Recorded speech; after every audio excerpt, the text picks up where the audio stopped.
প্রিয় BA 6 semester student, তোমাদের আজকে আমি রঞ্জীব স্যার বাংলা LCC2 যে পেপারটা সেটা লাস্ট মিনিট সাজেশান নিয়ে এসেছি। তোমরা এর আগে দেখেছো যে আমার সাজেশান বাংলা হোক, ইতিহাস হোক, অন্য সাবজেক্টে 100% কমন এসছে। আজকে তোমাদের বাংলা তত্ত্ব যে সাজেশানটা এনেছি সেই সাজেশানটা খুবই গুরুত্বপূর্ণ। তোমরা দেখো, বড় কোশ্চেন এবং 5 মার্কস কোশ্চেন আমি পুরো আলাদা করে দিয়েছি। যেই কোশ্চেনগুলো অথবা দিয়ে আছে সেইগুলো কিন্তু যে কোনো একটি করে করলেই তোমাদের কিন্তু পাস মার্ক উঠে যাবে।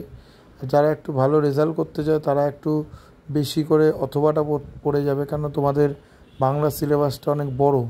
ঠিক আছে, তোমরা এই কোশ্চেনগুলো দেখতে পাচ্ছ স্ক্রিনে। সবুজপত্র কার সম্পাদনায় কবে আত্মপ্রকাশ করে, বাংলা গদ্য সাহিত্যের বিকাশে এই পত্রিকার অবদান আলোচনা করো। বাংলার উপন্যাস সাহিত্যের প্রবাহে রজনী উপন্যাসটির গঠন কৌশল নতুন তত্ত্ব বিচার করো।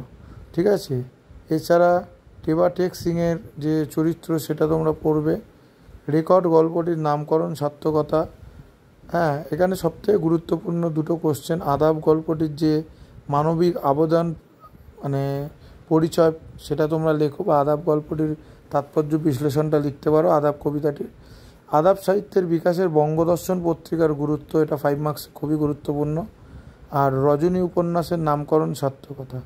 রজনী উপন্যাসে আত্মমূলক আখ্যান যে কোনো একটা করলেই হবে। আর ছোটলোক গল্পে রিক্সাওয়ালার চরিত্রে পরিচয় দাও। চোর গল্পে চোর চরিত্রের মনস্তত্ত্ব বিশ্লেষণ করো। তোমরা এই কোশ্চেনগুলো করো, তোমরা 100% কমন পাবে। এছাড়া কারোর যদি PDF লাগে সে আমাকে হোয়াটসঅ্যাপ করো, আমি PDF দিয়ে দেবো। এই কোশ্চেনগুলো বেছে আমি দিয়েছি।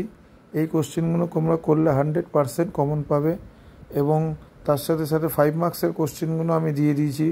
টিকাগুলো দেখে নাও। কালি কলম, রজনী উপন্যাসের পাশ্চাত্য প্রভাব, রেকর্ড গল্পে চোরাবাজার। ঠিক আছে, এই কোশ্চেনগুলো তোমরা করো। আর তোমাদের বেশি কিছু করতে হবে না, কেন সময় খুব কম। এই কটা কোশ্চেন করলেই তোমরা পাস মার্ক মোটামুটি তোমরা পাস করে যাবে এবং কমনও পাবে।